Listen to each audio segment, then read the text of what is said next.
Hey there, welcome to episode 3 of Stop, Think, and Step Up. I had to change it a little bit and stand. I'm feeling a little energetic today. So for episode 3, we're going to talk about the thing that I saw this week that made me stop, think, and step up. And for me, this is something very near and dear to my heart. It's the beginning of the 50th season of Sesame Street. I don't know if you've heard it or not, but I'm so excited about that for a couple reasons. A, that's something that I grew up with, right? I was in those 70s, growing up watching those shows on PBS and seeing these Muppets, and really how I learned so many things was from that show. It made me want to live in New York, right, to see things that were so different from where I grew up. To this day, when we decorate the Christmas tree with my family, we still listen to Sesame Street Christmas. But there's that nostalgia for sure, but what about these stories or this celebration made me stop, think, and step up? Well, first, what made me stop was 50 years on TV is incredible. That's 9 presidents. That's starting the civil rights era through 9/11 in New York City until today, dealing with all kinds of issues in between them. It is awe-inspiring to just sit there and plug away on PBS and now on HBO. With a program that's pretty simple and pretty low tech, just people and Muppets, right? How does that continue for so long and be successful? And then what made me think, well, the more I started to read these stories, my nostalgia went to adoration and respect and reverence for this organization, right? For these group of folks that launched this so that kids could see themselves and their families when they weren't seeing them on Captain Kangaroo and Mr. Rogers, right? It was intentionally set on an urban street and teaching kids about things they were dealing with every day but were too taboo for people to talk about with kids. And they weren't just teaching them about math or reading. That was certainly there, right? Everybody knows count and von count.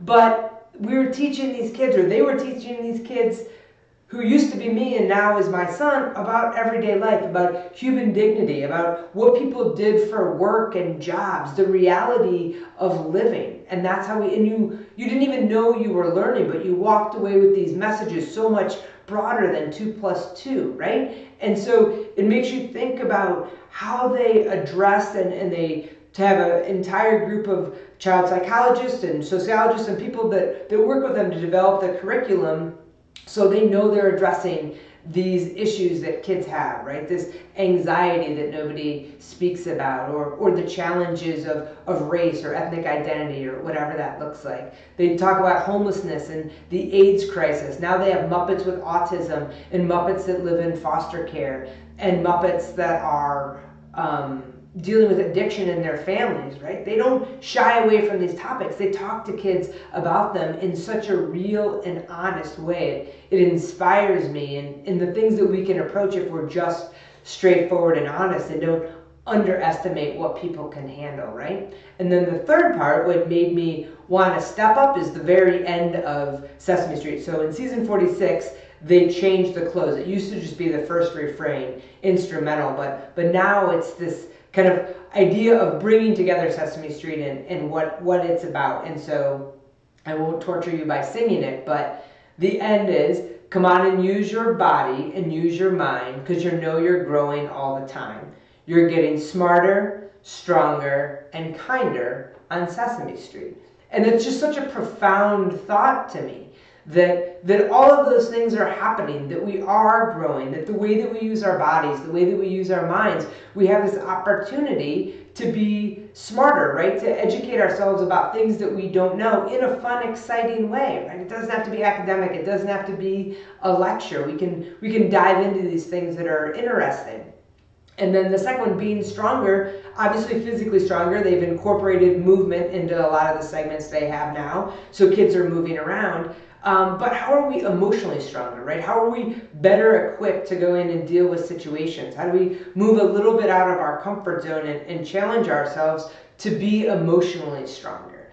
And then the third one, kinder, obviously, is amazing. And how do we teach kids to be kind and empathetic, and how do we embrace that ourselves? How are we kinder in our everyday lives, and how do we seize the opportunities when we learn those lessons to actually put that into practice? So my single step for you is actually 3 small steps this week, and I'm going to try to do it to identify situations where you can be smarter, right? If there's something you don't quite understand, or maybe a debate that you don't know both sides of, right? How do you engage it and get smarter? And then how do you get stronger, right? How do we look at these opportunities where we can flex our emotional muscles, right? And sure, for some of us it might be going for a run, but how do we dive in and deal with these emotionally complex topics with our kids, with our peers, with our coworkers, with people in our family?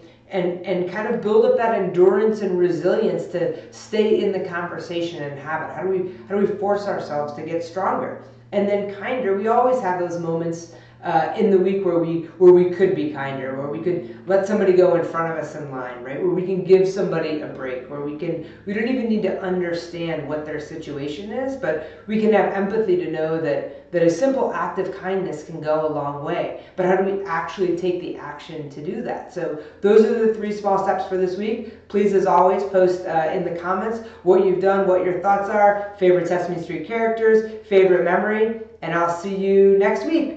Thanks.